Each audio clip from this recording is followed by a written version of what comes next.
I'm smoking pot, I got my dick out, and I'm thinking about you, and I'm thinking about you. I'm smoking pot, I got my dick out, and I'm thinking about you, just you.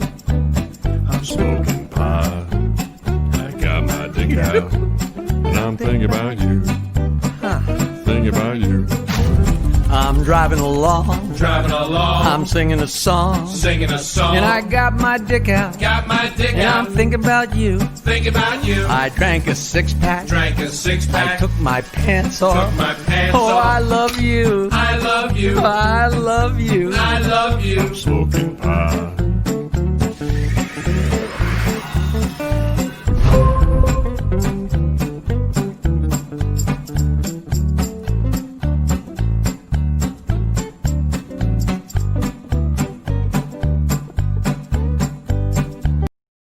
Hey, it's the 8 o'clock hour, and it is July 27, 2020, in the middle of the ending COVID, hopefully. Hey, folks, welcome to Stump The Joke Men. My name is John Peasy, and I am delighted to be here tonight in my green screen jungle down in a Jersey basement somewhere, having fun. And the man of the hour is here today as well, which is really even better than usual because I have no idea where the hell he is or what he's doing. He looks different. He has better lighting, better internet, and worse sound. I don't know what that's all about, but we're going to find out in just a minute here. This is going to be a lot of fun. Tonight's show is about jokes, of course, as usual, and some of the jokes tonight are going to be about marriage. So this should be so much fun. So let's bring in the man of the hour. Here he is, the funny man, Jackie, the joke man, Martling. There he goes. Hey, Jackie. Hey, what happened to you? Look at you. So a guy comes home from work and walks in the living room, and his wife is blowing a stranger. And he says, "Sylvia, what are you doing?" And she turns to the stranger and says, "I told you he was stupid." So I am at the Amsterdam Castle. Okay, Amsterdam Castle. I'm shooting a pilot, right? Mm-hmm. And I told people I'm going to Amsterdam, and people are like, "Wow, are they going to let you back in the country?" I'm like, "You assholes, Amsterdam, New York." Okay. But I'm actually in a castle. You wouldn't believe this place. It's this huge, ornate building that was built in 1700, and it's been a bunch of different stuff. And then this rich guy from Europe built it. You should see downstairs. There's soldiers like made. What are they called? The soldiers made in iron. You know what I mean? Like what is robots? Now you're nice and loud. Just now you got really loud. Robots, not robots. What are they called? They like from the days of King Arthur.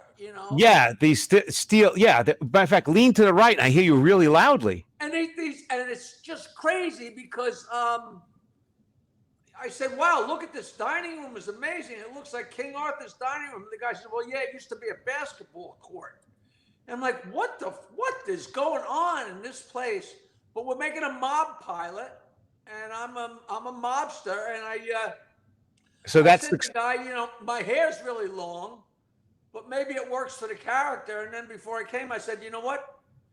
Maybe I should keep my whiskers." And he said, "Oh, that's great." So this is my new look. This is my new thespian look. It looks kind of cool. It looks cool. It looks like you look professore. You know what? I look old is what I look, Hey, we just got news. I'm not allowed to say who it is, but a very high up guy in the film business saw our finished documentary, and he said, "We got a home run on our hands." And it wasn't like my mother saying she liked it. It was like really good, and we're ready to go with the thing. I'm so excited about it. But of course, that's very selfish because the whole goddamn nobody can do it. This disease gets worse every second. Every time you reach for a pencil, they say, "No, you can't touch that pencil." You know what I mean? It's like it's absolutely frightening. How you doing? You're doing gigs. I'm just having a good time. I'm dick joking along and having a good time. Let me ask you a question though. This whole thing with the beer, you just popped on. I was like, what the hell? I was like, I thought you were getting ready for Christmas. So this is not a bad deal. This is pretty cool. You got the whole thing. I never saw you with that. It's what happened, Juicy, is I don't do anything all week, and then I shave on Friday, for my girlfriend. In case I go down on her for the first time in 3 or 4 years. Now you're And- tickling her. But this is. I'm scared to say this might only be a week. Maybe it's 2 weeks, but this ain't 3 months. But I really have never had enough hair to. You got it all looks that to- scraggly, but it looks like something, right? It's cool. It's cool. It looks like your testosterone's bursting at any age. It looks good. It's all working. Here I come. Orgasm number 20. Hey, so tell me, this place that you're at tonight, it's actually an actual castle that you're saying. It's an actual castle. Maybe I could pull a picture of it. It's called Amsterdam Castle. Okay. It's on the internet, and I guess the guy that built it redid it is all over the place. And the place is fascinating. I'm walking around, and they completely redid all the bathrooms and the rooms, and I'm stuck here I had to come up here and wait a whole day. I had to go for a COVID test and all Get that out of here. stuff. So I'm kind of stuck here, but the place is amazing. It's I feel like I'm in Amsterdam, incredibly high ceilings, and everything is so ornate and crazy. Oh, I'm in the middle of Amsterdam, New York, which kind of fell apart. There it is. That's the place. And it kind of fell apart. Oh God, you know what? I'm going to get my phone and send you. You know what? Talk to the people, John. I will talk to the people. You get your phone. Go ahead. So apparently you're taping a movie in this place called Amsterdam, which is actually Amsterdam Castle, New York, Inc. I'm looking at it right now. There's a couple of pictures of this place. Here's probably one of the bedrooms that Jackie's hanging out with, one of the bathrooms. Looks like a beautiful hotel. Wow, that's really, really cool. Very, very cool. Oh, wow, that's a downstairs. That's really cool. I would love to go here. That is bizarro. Totally bizarro. These are pictures right off the website of the actual site where Jackie's hanging tonight. Very, very cool. Hey, if you guys ever want to check it out, that's the place to go. There it is, Amsterdam. I don't know what there really is to do here, actually, in the hotel, but it's so cool, John.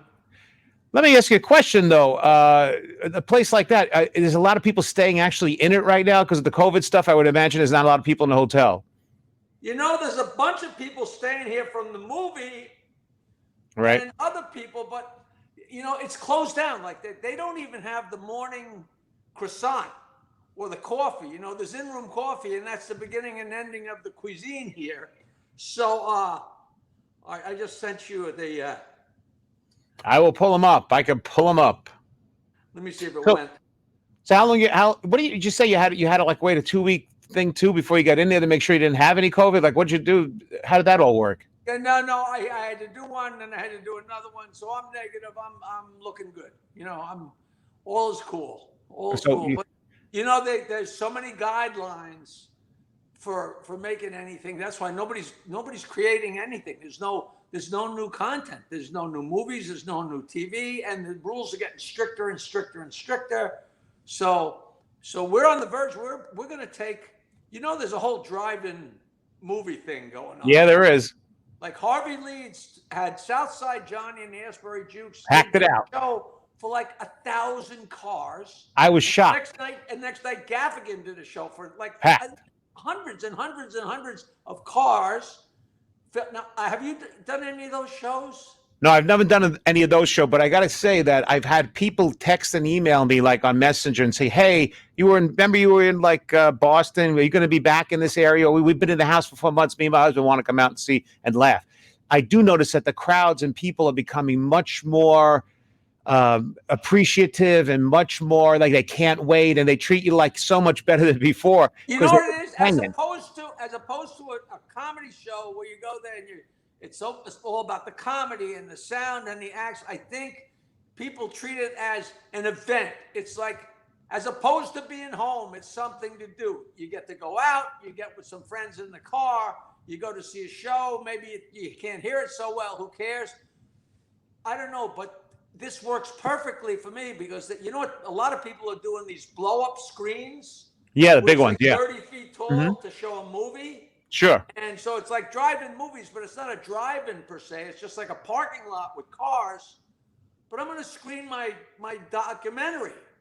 and then do Q&A afterwards, which would be so much fun, and it's made for that. But yeah, I don't know how it works with the sound and who Well, you when's get that being? on. Well, there's this is what I understand. A couple of friends of mine have done these. They apparently they pull into the cars and then they send it to a radio in the car, Right, and they have right, additional speakers as well going out of the car, right? right. It's transmitted on one of the FM, you know. Right. But you know something? People are going to find a way to get entertained and to do whatever, you know. I don't know about you too. How much television and TV, even Netflix and this and that. It's like you could just sit there and watch so much. Like enough. No, I look forward to doing this with you. I just did another one of those Feldman calls today. So I spent a couple of days putting all my jokes together for the David Feldman thing. And it's been 90 calls, John. I don't know where I'm getting the jokes, but I'm finding these jokes. And he's like, today was the best one. I said, I can't be 90 jokes in.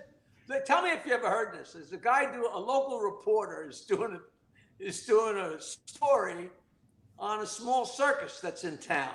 Okay. So the circus comes to town. So the reporter goes to the circus and he goes to the sideshow. And he sees a sign that says, strange bedfellows. Okay. And underneath is a cage. And in the cage is a wolf and a sheep. Okay. And he turns to the owner of the circus and says, and they get along? And the circus owner says, yeah, for the most part. He says, well, what about when they don't get along? He says, we get another sheep. No, I didn't. I never heard that It's before. so dark. You know, No, but I never heard it before. Me neither. It's so stupid. It's so crazy. Melvin went wild. I mean, is that in reality, that is a horrible joke. I mean, Every joke is a not great horrible joke. But it's so mean. It's that poor innocent thing. Mean is it's so beautiful. Mean is beautiful. Mean shows the difference between good and bad, high and low, black and white. It all works. Hey, this class's thing. There was a guy just got out of. There's a guy just got out of. What was it? All right. Yeah, right. There's this guy. He just got out of a really bad relationship. Right. Really, really, really bad relationship. And I know you know these. I swear, every time I go to tell you a joke, tell the joke. you know every goddamn joke there is in the world, isn't there? So he gets. I got a million of them in my head sometimes. Here's another one I was thinking of too. My wife gave me these 2 tablets to help me get an erection. It's an internet you watch porn on. It's called an iPad. You ever hear of that? So the guy goes to the bartender and says, well, I am officially in horny man's hell. And the bartender says, what's horny man's hell? He says, I am at the point where the only time I want it twice is before I've had it once. I overheard a wife say to her friend, she goes, hey, I know of no one who is happily married. She goes, except my husband. Now, Jackie, how old of a joke is this? And yet it's rewritten in a dialogue form, right? The nurse goes, we need a stool sample and a urine sample. And the man says to his wife, he goes, what'd he say? She goes, he wants your underwear. That's like very classic. That cuts to the chase. I love the old, the wife comes in and to the husband's hospital room. Right. And the doctor says, he's dead. And she says, give him an enema. And the doctor says, that won't help. She says, it won't hurt. I think we told that with Stewie last. I don't know. I think about that and I laugh out loud. I had another one where the woman says to her husband, she says, the lady next door tells me that her husband has sex with her 3 times a week. Why can't you do that? And he says, because she thinks we might get caught. I haven't heard that. I like it. Here's four words. The husband says, want a quickie? The wife says, as opposed to what? That's perfect. Just Little, nice and small. What? So listen, is honey, were you faking it last night? No, I was really asleep. Oh, Lauren J. Say, Jackie and John, come to Bell Labs in Homedale. They're doing a drive-in Thursday, Friday, and Saturday nights. And we have to go look that up. Cinema Pops UPS. Okay, UPS. Okay. I'll go check it out, Jackie. Thank you.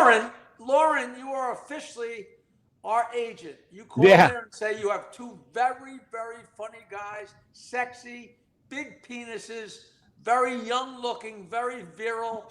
They will service the women backstage after the show. Tell them anything you got to do, and we will come do the show. And you can host it. You can introduce us. You can wear a bikini. It'll be unbelievable. What do you think? You in? I think you're delusional. I think I just chased her away. That's what. Where's those young guys with the big penises? Those are not me. Hey, the other thing, she goes, Jackie and John, come here. She goes, I think there's an app to download for audio while you drive through so people can hear sound. Yeah, I'm sure there is for Bluetooth. But, I think the drive-in shows outside is really, really cool. What I think is odd, though, I'm driving up and down New Jersey today, and I'm seeing like these huge tents. And there's people outside. It's 100 degrees here in Jersey. They're eating like fried hot chicken wings under these tents, sweltering under these tents. You know how hot it was out there? You'd have to be crazy. But you know what? Like you said, do you want to sit there and sweat and eat chicken legs? Or do you want to watch 14 more hours of MSNBC? You're right. It's like, you know what? Let You're me right. get back to you.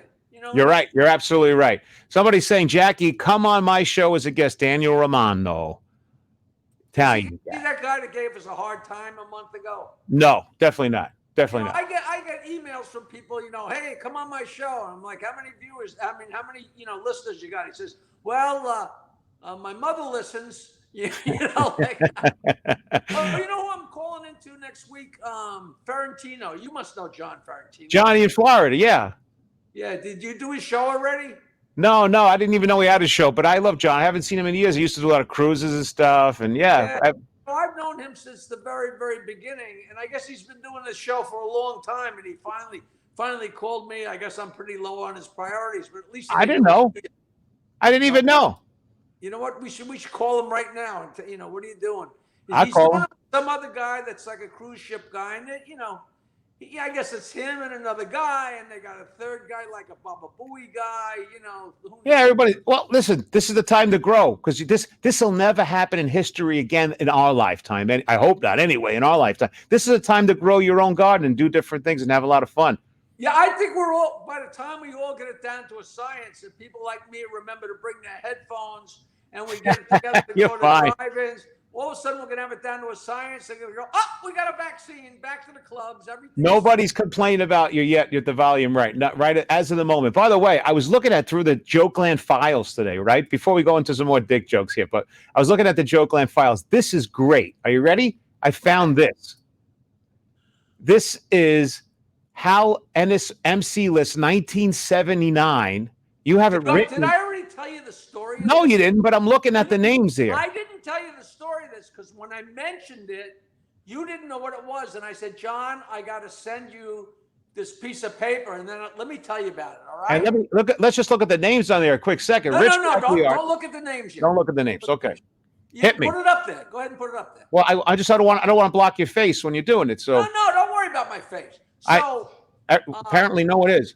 A million years ago, there was a guy named Hal Ennis that put on shows, and people loved this guy because he put on shows at a Chinese restaurant on Route 17 where everybody got booked there, and we got so many. I could write a book about the stories there, and I don't know how much of a Stern fan you were, but there was a classic story about when Hawthorne and me drove home Eddie Murphy, and Hawthorne's muffler fell down, and I tied up the muffler with a guitar string. I heard that. Yes. And we wound up not taking Eddie Murphy all the way home because his street was all broken up because they were working on it. And the classic line was, if you guys had driven that extra 100 yards, you would all wound up in the movies with Eddie, right? Right. So meanwhile, the reason that Hawthorne's muffler fell off is because we dropped off Bill Maher on the west side on a cobblestone road. So really? Incorrect. I did politically incorrect a bunch of years ago when I had this album called Hot Dogs and Donuts. And Bill gave me this incredible, glowing review about my album, about my CD. And I had fun on the show, and when we were done, I said, Mar, that was a really nice, what you said about my CD, but I know you never even opened it. I know you didn't listen to 1 second of it. Right. I said, Jackie, it's the least I could do for the guy that gave me a ride home from my first out-of-town gig. He remembered. Right. So this is his first out-of-town gig was for this guy, Hal Ennis. And Hal Ennis, this is something, don't Google it now, but Hal Ennis, before every show, used to show the first claymation movie I think I ever saw. You know claymation, right? I love it. And it was a claymation of Jimmy Carter holding hands with a map of the state of Georgia. But it was a music video to Ray Charles singing the song Georgia. And it was so funny. And Jimmy Carter is trying to hit on this map of the state of Georgia. It was priceless. And everybody remembers from, this is like 1979. So Hal Ennis put on another show at a place called New York, New York, that was in Fort Lee, New Jersey. He said, Jackie, listen, I can't be there tonight because what his gig was, he was a rock and roll DJ. He dressed up as a greaseball and spun oldies records. And he made a lot of money out of it. He was a hustler, really good guy. I actually spoke to him in person like a month ago. I should have told him to call in tonight. So he said, my father's going to be there. And he'll give you the list. So his father gave me the list of comedians for that night. And that's what that list is. The reason my name isn't on it is because I was the MC. Like MC does the warm-up, and then this is the guys I had to bring on. And this was 1979, but the reason I saved it is it wasn't because I knew everybody's going to. I always save stuff, but Bob Woods is on there. Yeah, yeah. And Hawthorne was there. Yeah. Me and Hawthorne and Woods got so drunk that Woods never wound up going on. Godfrey never showed, but I saved this because Eddie Murphy, Jerry Seinfeld, and Gilbert Gottfried are all spelled wrong. I see it. Meanwhile, the opening act, Rich Gagliardi, is now a female comedian. Oh, Julia Scotti. that's Julia Scotti. And not only is she doing good, but Barbara's, my girlfriend's company, represents her. Which is, you can't invent that. So what happened was, John, this is such a martling story. And this also, I shouldn't tell you this story because it shows you how gone I am, how long my career is dead. I ran into Ron Jeremy. Now you're laughing. At the Standard Hollywood a couple of years ago. And he said, you know what? I got an agent who could get you some work. So he hooked me up with this guy, Dante, who's a nice guy. A while later, I get an email from Dante. He says, Jackie, maybe you can help out here.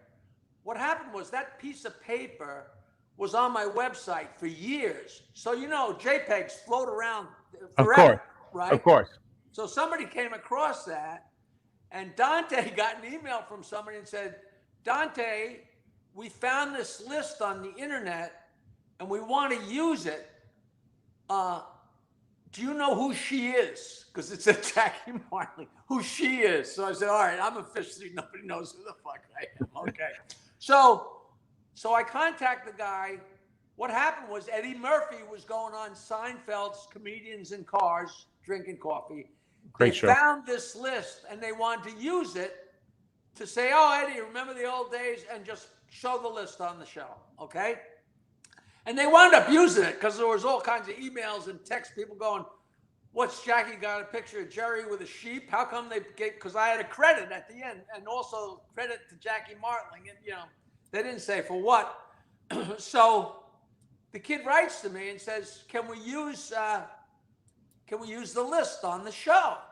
Right. And I said, sure, make me an offer. Right? Okay. So he writes me back, we can offer you $600. Okay. So, John, I could send you this email. You would love me.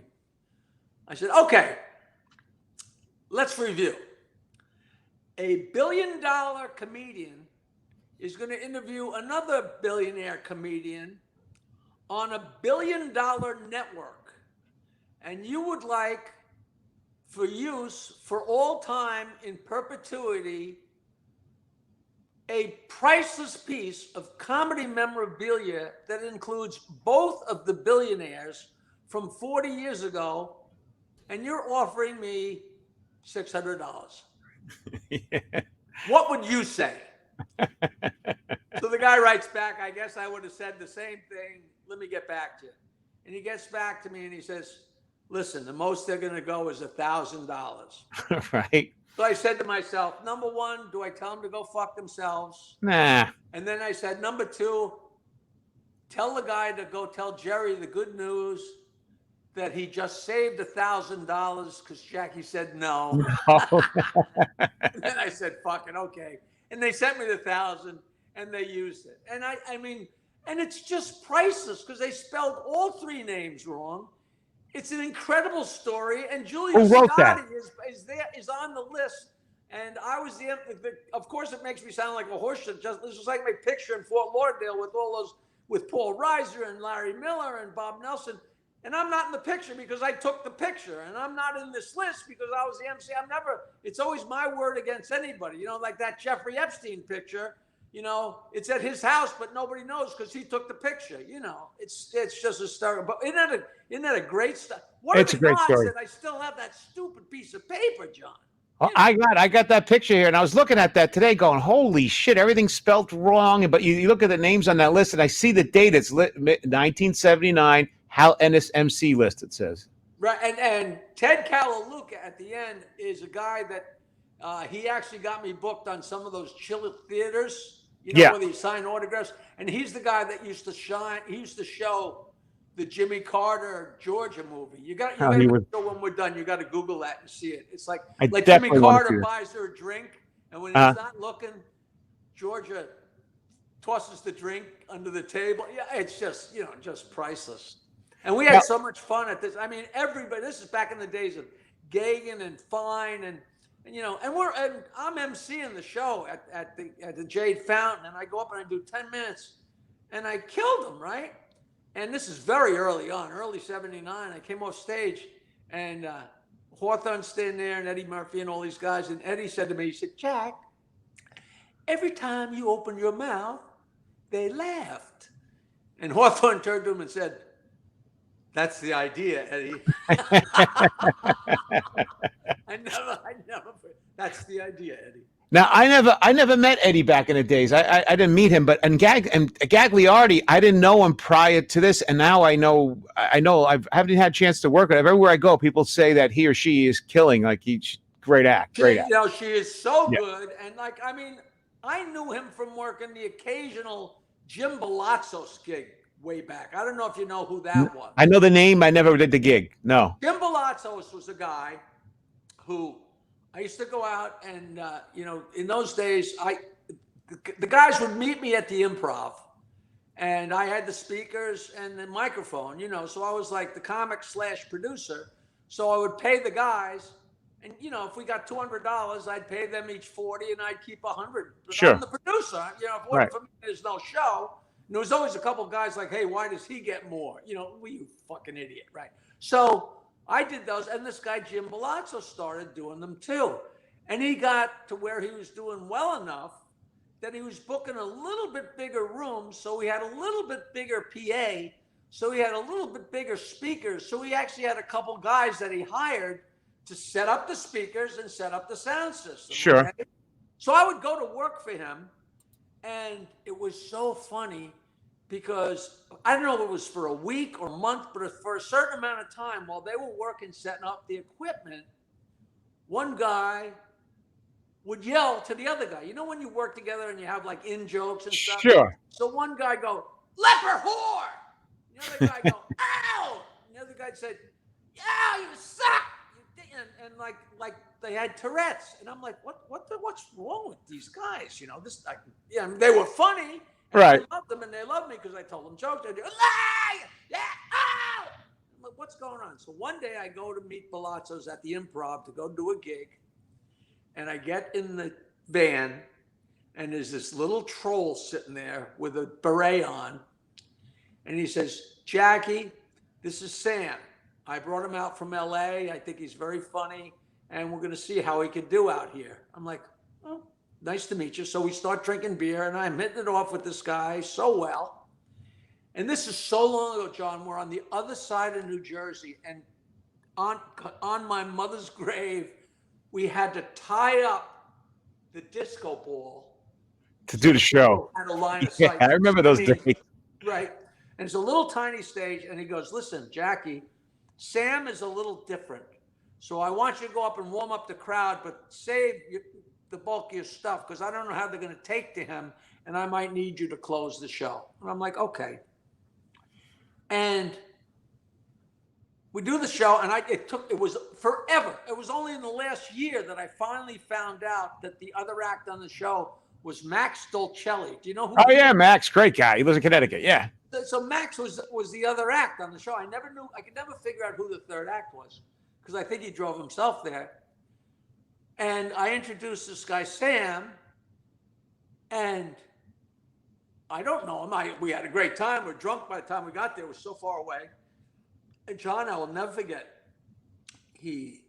Long raincoat with the beret on, and he's pacing back and forth like a tiger on the stage. I know where you're going now. He says, look at this face. I want you people to look at this face. Remember this face, because you're going to remember me. You're going to know me. You know why you're going to know me?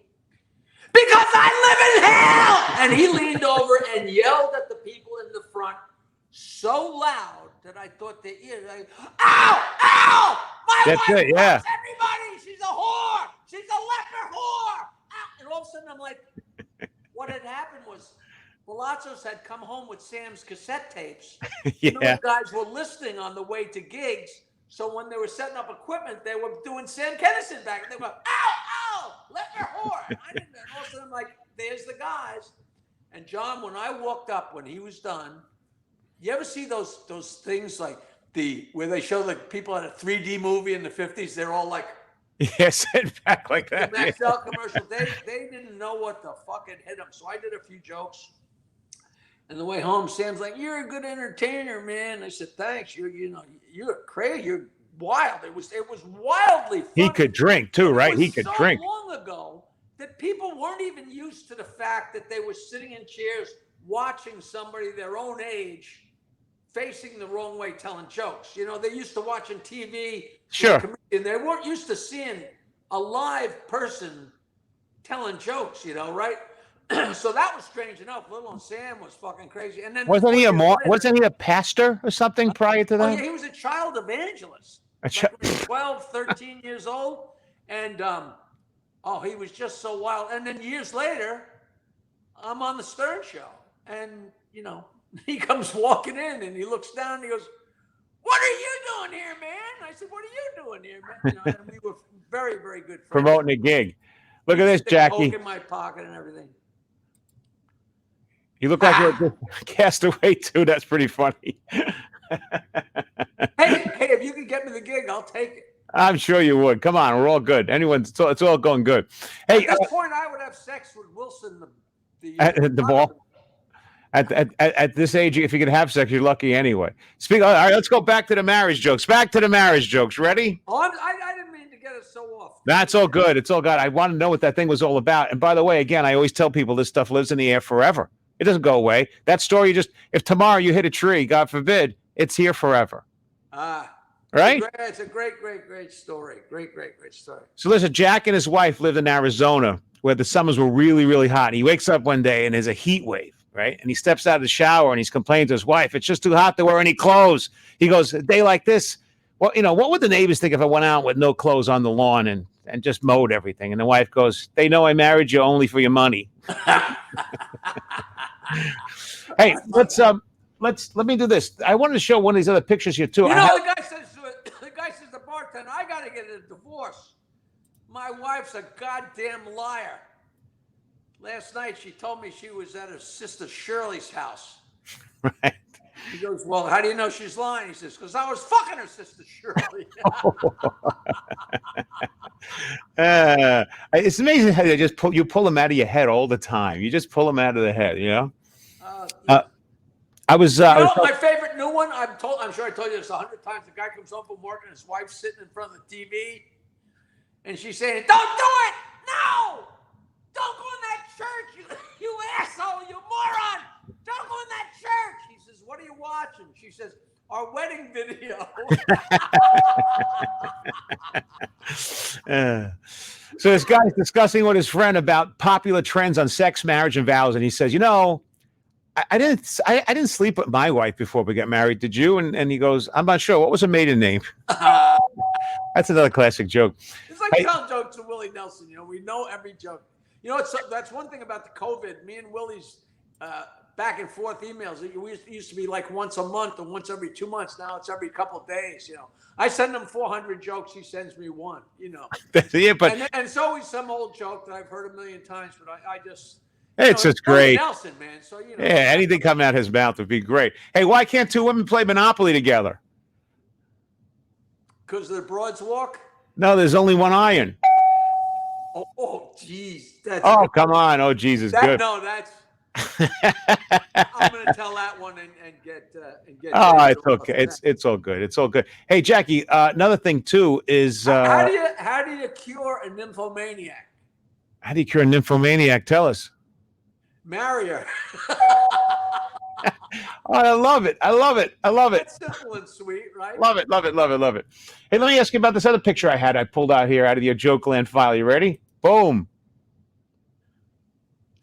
You know what? It's so funny. It says Jackie Fred Nassau. Well, there's a few different things that could be. We did a show at the Nassau Coliseum called U.S. Open Sores, where somehow, after talking on the air, Gary and Howard got into this whole argument, who's a better tennis player. So they agreed they're going to play tennis. And all right, we got to make it a big deal. And my friend Lance ran the Nassau Coliseum. So next thing you know, we're doing a live pay-per-view from the Nassau Coliseum that sold out in about 3 minutes.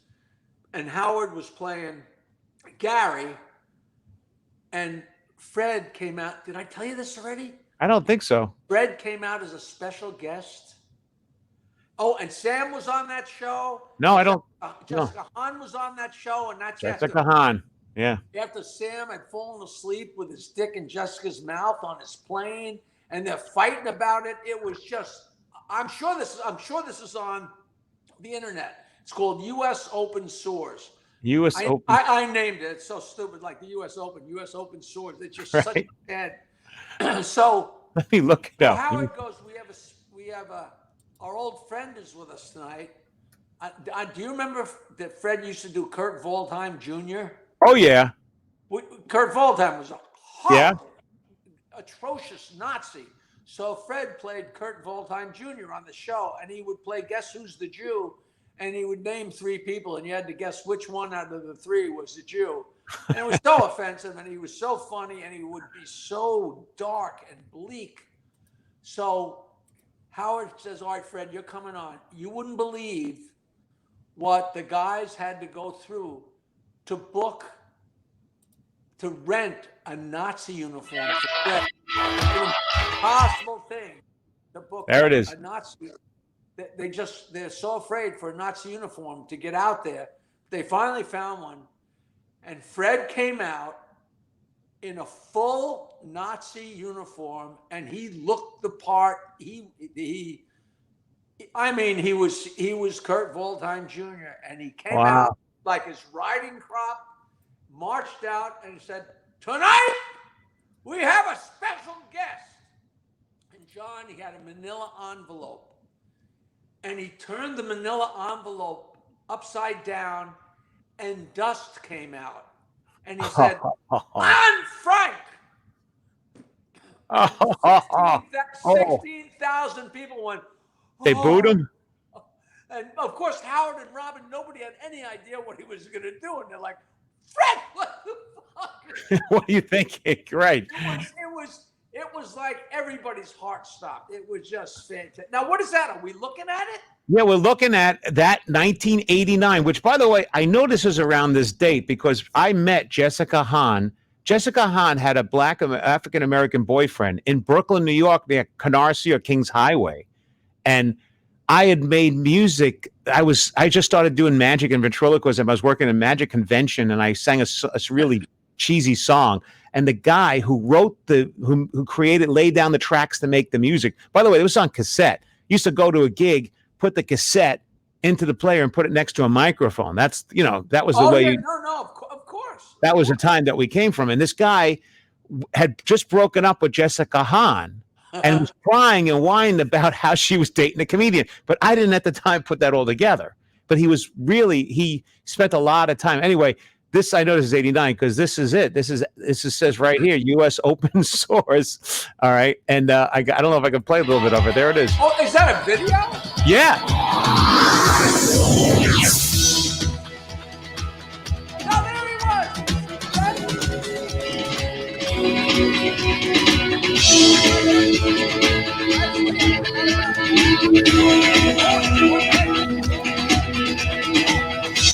I hear you talking, but I don't hear you saying what you're saying. A one-legged ball boy. Oh my God, you can't make that up. Oh my This God. is cool though. I never saw this before. I mean, I don't want to go through the whole thing, but it's cool. That was Howard's original wife. It was so much fun. All right, we'll have to go back and have a look at that. I got to tell people to look at that. Yeah, I just Google it. And by the way, speaking of Stern, this is so funny. Look at this shot. You know what that's from, right? No, I don't. But you did was have a big gut there. There was a movie, a magazine, I think it was Vanity Fair, where Demi Moore was on the cover, cupping her boobs with her hands, with a huge pregnant belly. Yes, I remember that. Yeah, she was naked. That was our parody of that. Oh, I see. Okay.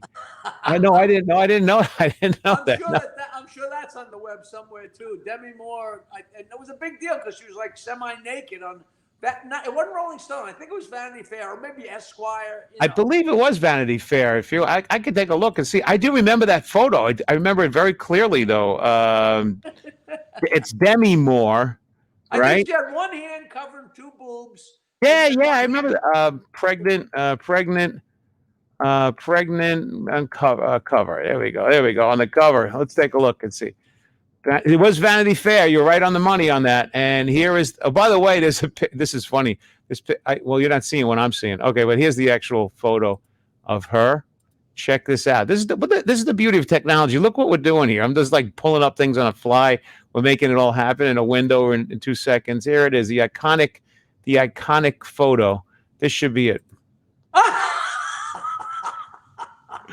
Jack, you want to see something funnier? Look at. I don't know if you could see this. There's one here that put Bruce Willis. They put Bruce. Well, it's gone. I can't find it. There was one here with Bruce Willis naked on the cover. It's pretty funny. Actually, Demi Moore is beautiful. She is a beautiful woman, though. She really is. Crazy as a bed bug, just the way. Yeah, I'm sure they're all crazy. That was, and she was on Letterman too when she was pregnant. I think she did that stripper movie or something. Remember that? Jeez, I can't believe it. Sex with her one time and she got pregnant. I can't believe it. There's nobody ever been. But nobody's as sexy as that. Nobody, Oh my God! You used to be a big guy, and you used to eat and drink like an animal. I remember the very first time I saw you. I never really got that fat except for my stomach, but the stomach was the size of 3 people. You're lucky. And look now you got the beard thing going on, and I caught this picture. Look at you. Want to see a young Jackie? Look at this. You know what? You look like you're 12 years old. This was at a place where long before, this is the very, very, very beginning of comedy, where me and Richie Minervini booked that in Bethpage, and I'm standing there leaning on the bar, and I'm talking to Rick Messina. Yeah, Rick, right. He was the bartender there. In New York City. He saw us put on the comedy show. He liked it, and he talked to Richie, and they wound up becoming partners in the East Side Comedy Club. Yep. But that was his entree, and that shirt was hand drawn by this girl Linda Romano, who did all the millions of cartoons of all the comics on Long Island. That's a hand drawn, hand painted, one of a kind T-shirt. Very cool. Do you still have that? No, I kept it.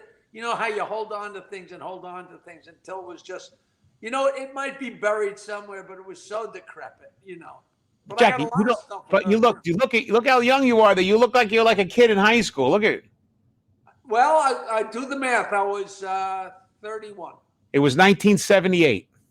Yeah, I was 30. I was 30 years 30. old. All right, let's go back to the dick jokes. A guy's fucking his wife in the ass for the first time, and she says, "Ow, that hurts." She says, "No, it doesn't. It feels great." That's great. How about? Here's a real innocent one. The guy says to his wife, "Let's get it on." She says, "Nah, not tonight. I got a headache." The next night, he says, "Let's get it on." She says, "I'm too tired." And next night, he says, "Let's get it on." She says, 3 nights in a row? What are you, a sex maniac? As this, my wife gave birth 4 times and still fits in her prom dress from high school. I gave birth 0 times and I don't fit in my pants since COVID. Cute. Oh, I stole your joke. Which one?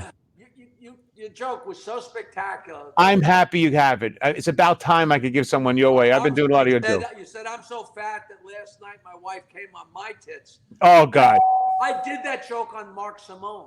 And it killed, right? I said to Mark Simone, I said, I always plug the guys at Bayville Seafood on Simone because then they give me a discount, right? And I said, I got to yell at you, Mark, because thanks to you plugging Bayville Seafood, they give me all this free seafood.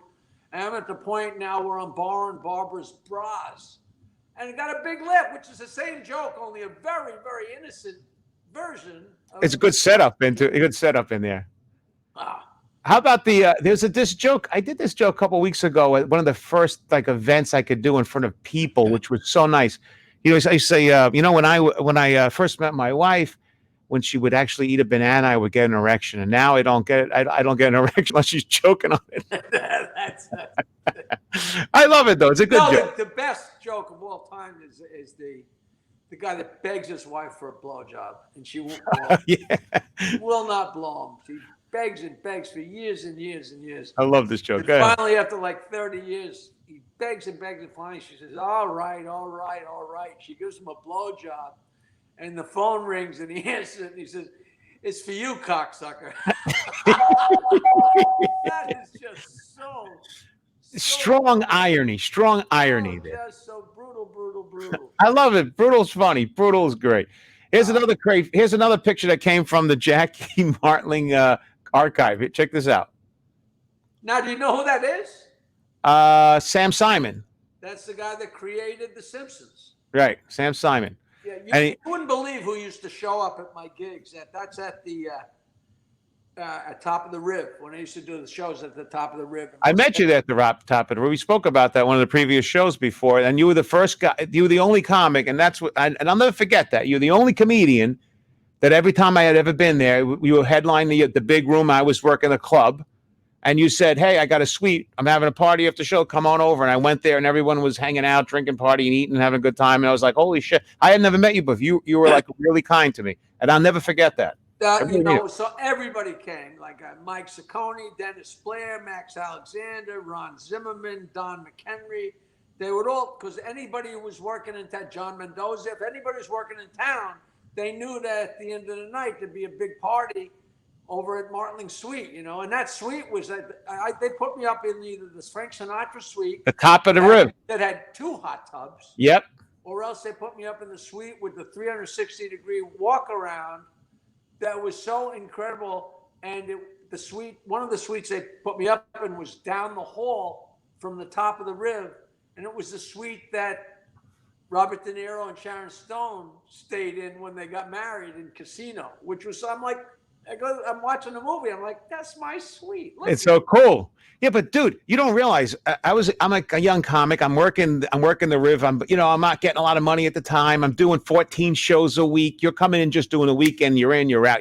You're in Friday, you're out Sunday, kind of a thing, And so I met you guys downstairs in the lobby, and I think you remember this night. It was the night that what's his name? You and him got on stage, and he started playing the sax, and you. No, you mean Drew Carey played the Drew Carey was there, right, that night. That was unbelievable. That right. was a great. That was Lon Bronson, Yep. wound up being a music director for half of Las Vegas and half of the country. But Lon Bronson had a band, and at the end of the night on Saturdays, all the players from all the different pits all over, the music pits, the orchestra pits from all over the town would come. So they'd have like 2 saxophones and 3 trumpets and 2 bass players and 4, they'd have like 15 guys up there. It was great. You know how comedians love dick jokes. And Great. I tell dick jokes and they go nuts.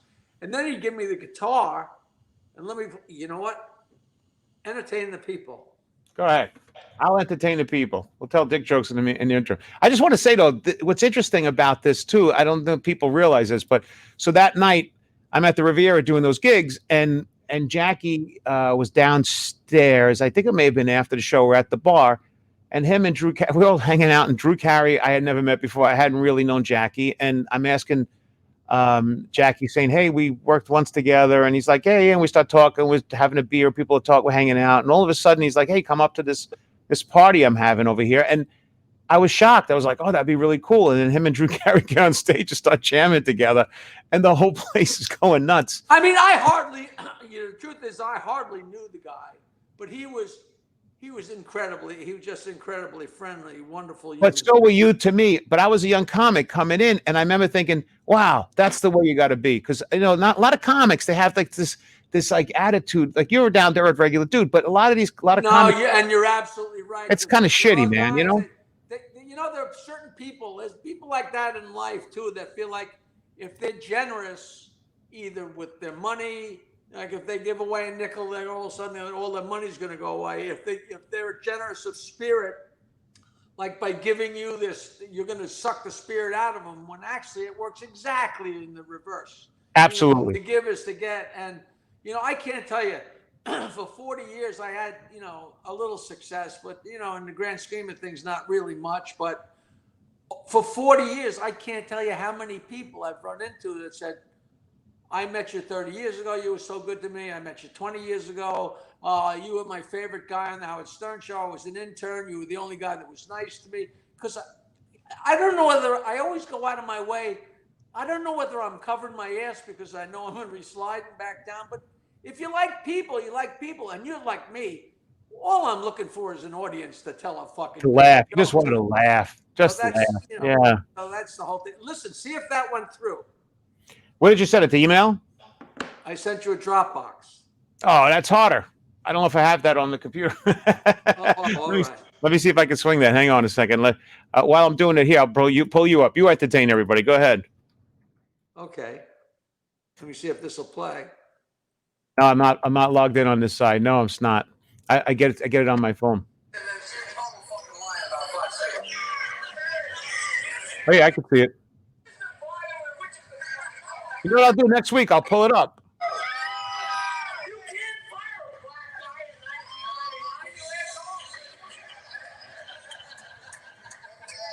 Oh, come on. Yeah, it's hot. It's hot. I can hear it and see it, but it's hot. You know what you do? I can have it in a Dropbox. I'll get it next week.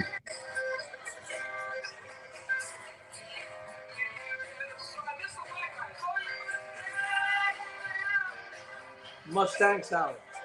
I see it. Yeah, yeah.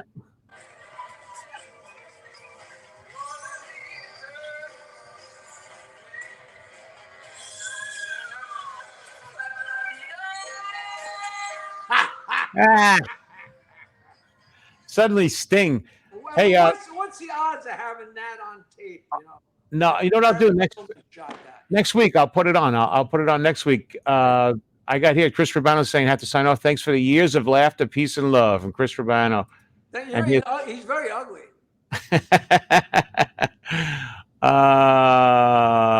There's our friend from Canada. I was at a party and they were tossing bowling pins. Well, they obviously hit you, Miller. they didn't hit him enough. But no, next week I'll throw that up. That'll be pretty cool. Let me go back to the dick jokes, and then because I'm almost here at the end, I got another 5 minutes left before we get out of here. And next week I'll play that. Which should be really cool because I have it now. So the guy's in bed with his wife on his 40th anniversary, and she takes off her clothes and lies in bed and spreads her legs, and he starts to cry. She says, "What's the matter?" And he says, 40 years ago, I couldn't wait to eat it, and now it looks like it can't wait to eat me. That is way too different. That is way too How's this? But How? do you know the canoe? The guy who takes his wife camping? And, No. she says, Harry, I got to pee. And he goes, well, go stick your ass off the cliff and pee off the cliff. Okay. So she goes and she pulls down her pants and squats off the edge of the cliff. And she says, Harry, come here. And he comes over and she says, Harry, should I pee in that canoe down there? And he looks, he says, that's no canoe. He says, that's your reflection. And you say my other one was really bad. Answer this one. How here is making love to your wife? What's the best way to delay your orgasm? The best way to Delay your orgasm. in her sister. Keep your eyes Oh, open. delay your orgasm. Keep your eyes on. I'm sorry. Hey, You know about the guy sitting at the bar and he drinks a shot and he pulls a picture out of his pocket. He puts his picture back in his pocket. And he gets another shot and drinks it. And he takes the picture out. He puts the picture back in. Takes another. And the bartender says, "What are you doing?" He says, "I got a picture of my wife and I keep drinking. And as soon as I take it out and she looks okay, I go home." You know, a friend of mine today told me, do you remember the class? It's another kind of a classic kind of joke. The one about the guy, he meets a genie and he gets the 3 wishes. And the third wish is, well, he goes, everything I'm going to give to you, I'll give to your wife double. Right? Yeah. And I think the first one he says, what's the first wish? He goes, I'd like a house. And boom, his wife has 2 houses. And he goes, what else do you want? He goes, I want $1 million. Boom, she has $2 million. Then he goes, you have one more wish. Remember, she gets double. He goes, here's a stick. Beat me half to death. That's a really great joke. There's a joke that's a little too. This is one of those ones. There's very few jokes where I really need to have it in front of me to make sure I don't mix it up. But Right. The guy says, the genie says, you have. Whatever it was, you have one wish, and you have one wish left. Uh-huh. And the genie says, "All right, you got 3 wishes," and he says, "I would like to know what's going on in a woman's head."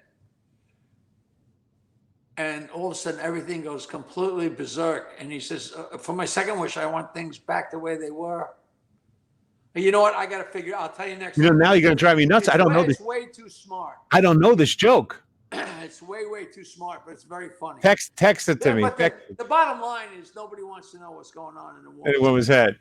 How about this? A couple's driving down a country road for several miles, not saying a word. They had a big argument earlier. Neither of them want to concede on their position, you know. So as they pass a barnyard of mules, of goats and pigs, and the husband sarcastically goes, relatives of yours? She goes, yep, my in-laws. Quick to the point. So a young married couple, they're driving in the country, and they stop, and they're leaning on the fence, and over the rise come 6 cows and a bull. And one at a time, the bull fucks each of the cows. Right. When he gets done fucking the 6th one, he goes and starts on the 1st one again. And she turns to him and she says, why can't a man perform like that? He says, we could if you let us change cows every time. That's a great joke. I never heard it. That's a great joke. Oh, that's a fun one. And you pulled it out of the air. I never heard it before. And you pulled. Hey, by the way, this is disturbing now. So Alan Garvey, right? Alan Garvey says, are you doing Biden? And that's disturbing to me. You know what? Harvey. How often? He has not let go. And I got a very good friend who just did a Trump parody song. Uh-huh. The guy plays Trump in doing all these different things. So I said to Harvey, you know, because he doesn't address me as Jackie anymore. Harvey addresses me as Joe. So I said, Harvey, maybe I'll debate Trump for you. You know, it'll be funny. Sure. But now, does Joe ever grow his? Maybe that's why I'm growing the beard so I don't look. You know, so some people say I look like him, and other people say They're crazy. You don't look anything like them. I am telling you, if you get the blue and white striped jacket, shirt, and the blue jacket, But and the whole thing. I need a little bit of hair. You know? Yeah, maybe, but you could definitely pull. I mean, I haven't seen anybody that's close to it. You could pull it off. I mean, he has a more hollowed face. He's like more aged, I guess, kind of a face. But you could pull it off. See, people asking, you look like Biden. That's hilarious. Totally hilarious. I'd love to say something like he would say. I like the guy and I'm voting for him, but there's nothing you could say that's him. Hey, did you read Mary Trump's book? No. You got to read it. And I don't know how pro-Trump or not pro-Trump. I don't care. I don't do any politics. You know what? I have a Trump dummy and a Hillary puppet, Right. and I just stopped doing them all. Right, smart. But yeah, very smart. Trump is very thin-skinned. Mm-hmm. And in the book, she says that they were all having dinner at the White House, the whole family in 2018, because it's Trump's sister's 85th birthday. And when you're with your family, you sit around the dinner table, what do? You tell stories about, I remember when John peed himself, right? So somebody at the table told a story. And she said it still bothered Donald 65 years later when somebody referred to the story. And then she said what the story was. And I'm starting a movement. I told the guy on the radio today, I said, I'm going to get a movement where everybody takes pictures of themselves. He was at the dinner table when he was 7 years old, like any 7-year-old, acting like an asshole. And nobody could tell him to shut up. Nobody could control him. And his older brother, Freddie, who died in 1980 of alcoholism, he was gone forever because it's a sad story. But Freddie, I think, was 13. And Donald was 7, and Donald wouldn't shut the fuck up, and he was annoying everybody. And Freddie turned over an entire bowl of mashed potatoes on Donald's head. Get out of here. And the entire family laughed at him for 10 minutes and never let him forget it. And here it is 65 years later, and it still bothered him. So I know damn well if a reporter at the White House said something like, hey, how was it to have those potatoes dumped on you? Oh, he'll fucking freak out. You want to know what's interesting, too? You bring this up. I had done Donald's sister's birthday party in New York City at a high-end fancy restaurant with 13 or 14 people. It must be about 15 or 12 or 15 years ago. As a comedian ventriloquist, entertaining a group of people. She was like maybe 60, 65. Something like that. And you know something? She was a beautiful woman, too, by the way. She was elderly. Is this Mary Ann, the judge, the federal prosecutor? I don't remember the name. I just remember being a good-looking, elderly, older woman at the time. And I remember thinking, and she was very fa, and very, not uppity, I don't want to say, but very cultured, if you will. Like very, that might have been Elizabeth, the middle one. I think so. But she was. I'm so embarrassed. You read the book, you wind up knowing the family. It sounds like I know the family. Oh yeah, no, that's Lizzie. But it was a nice big tip, right? I don't remember. I just remember being like awkward in this environment because I come from the streets of Brooklyn as a kid. Like to me, they were all people that they were all like I had an agent. They booked me in there. The whole thing was kind of. I felt like I wasn't good enough. It didn't feel good to me. It was hard to make people laugh without hurting them in that environment. Did I'm sure I told you this story already about Coca-Cola, about how I screwed up with Coca-Cola. No, I don't believe so. I was going to name I can't, but I was going to name my autobiography Pussy Wrecked My Life, and it wasn't even good pussy. So Anne-Marie used to be the girl that worked at the Stern Show. Somebody logs what's going on. Like, Penn Jillette just called, Howard took a phone call, Howard riffed with Robin, Jackie got a call from Nancy. A log of what's going on. That was her job. And after she left the Stern Show, because she had a big affair with KC that everybody caught on to, which was... But then they said Casey was gay, didn't they, back in the day? Still astounding that 7 years they're banging each other. She was married. Nobody knew. I had to off them. So she gets me a gig working in Atlantic City. She's working with the guys from Coca-Cola. Okay. And John, these are the guys from Atlanta. Yeah, you're very appropriate for big corporate, huh? mean, one guy's name was Coca and the other guy's name was Cola. You know what I mean? Yeah, that kind of thing. Yeah. And I don't know the amount of money. I think it was $5,000.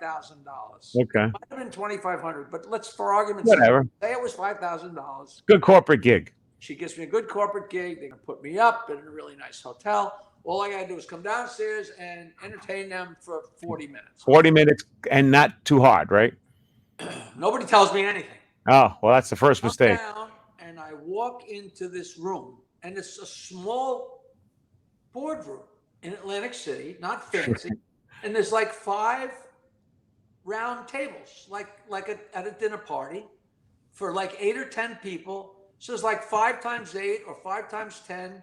You know, there's 40 or 50 people. Yeah, the big party. Lots of, yeah. No stage, no microphone, no nothing. Just like a tiger, go in there and eat them. And I'm like, what the? So I walk in, and these are wasps.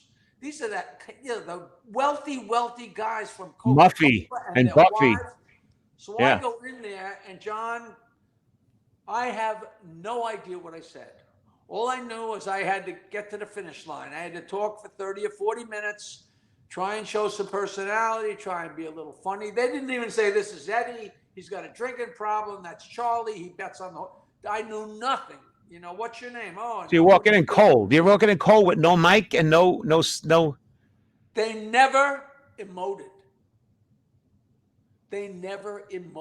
And I got it. I can't. You're a performer. And you're smiling there. You're just smiling and doing your stuff. I walked out of there with my head so far between my legs, and I swear to you, I went up to my room and I ordered a huge steak and a shrimp cocktail and a Caesar salad, and I sat there going, I have to quit show business. That's what I get. I get the same way. I absolutely have no talent. If Yeah. I couldn't go in there and get anything out of these guys, I didn't even call. I was so depressed. Yep. Like I thought, what fucking good am I? And I eat the steak and I'm just sick to, and 45 minutes later, the phone rings. Jackie, this is Anne Marie. I'm sorry I didn't call sooner because they had to do coffee and eat dessert and make speeches. They loved you. You're so great. They want you to come down to the bar. They're going to pay you double, and they want you to come hang out with them. And I'm Get like, out of here. I'm in the twilight zone. And Yeah, you think you're being If it was punked. $5,000, they gave me 10,000. If it was 2,500, they gave me 5. You thought you're being punked. You feel like you're being punked. I went down there. They treated me like gold. They're in love with me. I'm like we really should talk. I said, you know what, guys? Let me take you to the Friars Club. I make a date to bring all these Coca-Cola bigwigs to lunch. And they must love it. They right? love it. They're excited because they're from Atlanta. They're going to go to the Friars Club. Sure. Some girl that I met calls me up and says, why don't you come over to Jersey? Come to my apartment. And this is when I had just gotten off the show, not for that long, and I was a mess. I didn't have many gigs, so I didn't really have things written down. I wasn't organized, and I went over, and this girl, like I said, she was, it was less than something special, let alone paying tolls going both ways, okay? And I go there, and I'm on my way home in the car, and the phone rings. And Jackie, where are you? I said, what do you mean, where am I? She says, this is Anne Marie. We're at the Friars Club. I had totally spaced out. Wow. Meeting head guys from Coca-Cola. Wow. God knows where that might have it might not have led anywhere, John. No, that's a good plot. And you just didn't show? I just, it Wow. escaped my mind. I must, even to this day, I write notes and put everything so I won't forget. But I used to remember things. Like your headset. But all of a sudden you get a phone call and, the vagina's calling like, well, I'll be right back. And she was like, they're so pissed. And for months, I'd say, ask them again if we could try shit, Jackie. They're done. They're done with you. Because anybody that would be that irresponsible. And you know what? They're right. Fuck me. That's what's so crazy. I bombed so bad, but they love me. Makes no sense. I had to believe that they must have seen something in me that I didn't think. And then they believe that you've banged them over. I would love to just to go back. Get It's hooked like- up with just one of those guys and have them say, "What did you have in mind?" You know. Yeah, yeah, I get you. You know what's interesting too that people don't realize as comedians, and everyone does this, especially in the younger days. I don't think it's maybe not as much now, but we all had gigs where we feel like we're dying, or there's no people in that, like you said, emoting any behavior, and you just sit there, and your mind, you're screwing yourself, and you're going faster. You're getting dirtier. You're working the crowd harder. You do 40 minutes in 13. You want to you're doing all the stuff you shouldn't do. Yeah, like your 40-minute act lasts 12 minutes. right, and then the next thing you know is you're back in that hotel room and you're beating the shit out of yourself for how many days? Right, and then the worst part, and this is the big issue of the whole thing. This is what I learned a long time ago. Somebody said this. I remember this stuck in my head like magic. If you are what you do, when you don't do it, you're not. Yeah, like what? That guy didn't show up tonight, so who was there? You know, like what? No, but I mean, when I say if you are what you do, if you believe that you are what you do so much that when you're not doing it, you're nothing. So the bottom line is you're independent of it. And you can't put that stock in it. You got to go and do it, and you got to close the door. You got to take off your bozo wig and put it in the closet and close the door. The Fort Lauderdale comic strip was a great gig because there was so many girls, so much booze. It was one show a night for 7 nights. It was horrible. It was like a $600 cash a week. Whatever, however many, 5 to 30 $20 bills. Sure. And Friday and Saturday night, it'd be 450 people, and you would destroy these people and send them on their ears. And it was just, and you king of the hill and go out drinking. And Sunday night was the last night. It was a Monday through Sunday gig. And Sunday night, there would be fucking 12 people in the crowd, and we would all bomb. And that's the taste you would go home with. Of bombing to 12 people instead of going home with the ringing of the 450 people in your ears.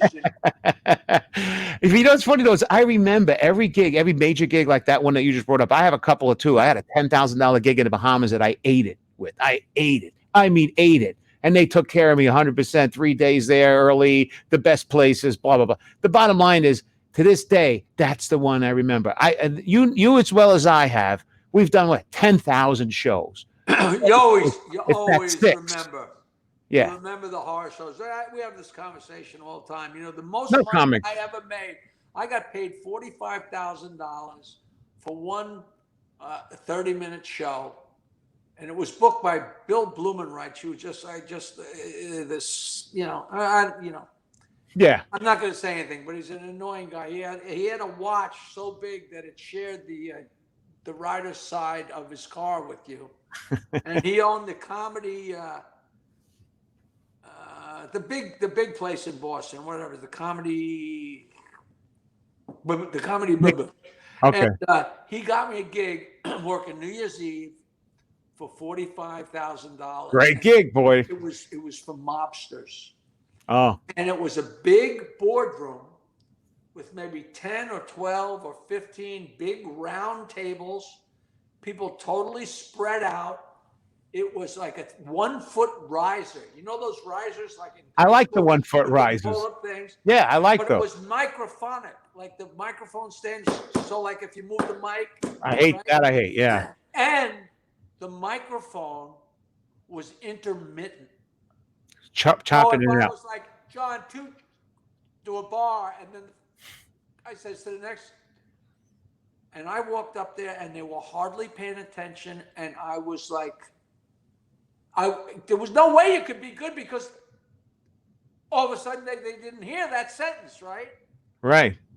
And you would have thought I had hit a grand slam. They gave me $45,000 cash in an envelope, and I drove home, and it was like the fucking Twilight Zone. And don't get me wrong, I never made half that much, ever. Sure. But and if I know Brian Blumenreich, he probably got $100,000 for himself, Absolutely. Yeah, but But I remember, if I had killed those people, I wouldn't remember it. But I remember, because you know what? You remember the tension. Because time is like this, Yeah. And and look, Daniel goes, "You paid your dues, man." Yeah, You paid your man, you dues. paid your dues, man. Hey, let's end this off on a good dick joke of any choice, anything you want. Let's hit it because we're at an hour and 15 already. And by the way, again, people don't realize what we do. They don't realize that we really are human underneath it all. You take it home with you. You think about it. It burns in you. And you know something? After it's all said and done, the best part of it is you still yearn to go out and do it again and do it again and do it again. You're never a pro, no matter how good you get. No, you're never done. You never got the whole game. So the guy comes into the bar, and his clothes are all ripped up. And the bartender says, "Where you been?" He says, I just buried my mother-in-law." And the bartender says, "Why are your clothes all ripped up?" He says, "She wouldn't lie still." Nothing like a good mother-in-law joke, then, though. So the ladies, this is my last one, then I'm saying goodnight. The woman has a sore back, so she goes to the doctor, and the doctor says, "Look, you got to go home and take off all your clothes and lie in the bed and pull your legs back up as high as you can. Pull your knees back by your ears and stretch." Okay. And she says, "All right." So she goes home and she goes upstairs and takes off all her clothes and lies in bed and pulls her knees back up way so her knees are by her ears. And her husband comes walking in the room and he says, "For Christ's sakes, Elsie, comb your hair and put in your teeth. You look more like your mother every day." That was great. Jackie, you stay well. Listen, Enjoy. If you want to book me to do it, I've been doing so many of these cameos, John. So it's cameo.com/Jackie Martling. Jackie Martling. I'll tell your friend happy divorce. I'll send a joke. It's funny because people tell me, "Take it easy. This is for my kids. Get crazy. This is for my buddy. This is my friend who's going to jail. This is my friend who hasn't laughed since COVID." And I got like 50. If you go on that site, I have like 55 5-star reviews because it was made for me, John. 2 jokes, a few laughs. So that's where you got to go. Cameo.com/Jackie Martling. You'll make a customized joke towards whoever they like. It's a customized joke video that you can post. You can send it to anybody you want, and most importantly, you can steal the joke. And if you got it right there in front of you, people always say, "Oh, I can't remember them." Well, you get 3 or 4 or 5 jokes right there. And then it is right. I love you. Next week we'll come I'll up be with back. another category. Yes, we will. And Jackie, you stay well. Enjoy this empty place and don't get COVID. I had no plan on getting COVID. I'm going to watch MSNBC and scream. That's right. And order some from rooms. Go out and order a pizza. Have fun. Hey, I missed you last week. It's good to see you, John. It was too much fun. Stay well. You look good. Keep it going, bro. Ciao for now. You too, bub. All right, guys, that's it for now. We'll see you next week on Monday at 8 o'clock. And we want to thank Jackie for coming on once again. The guy is full of jokes. You just wind him up and set him up, and then he rolls. It's a beautiful thing. Take care. See you next week, guys. And I'm thinking about you. Like, And I'm subscribe, thinking about you. and share.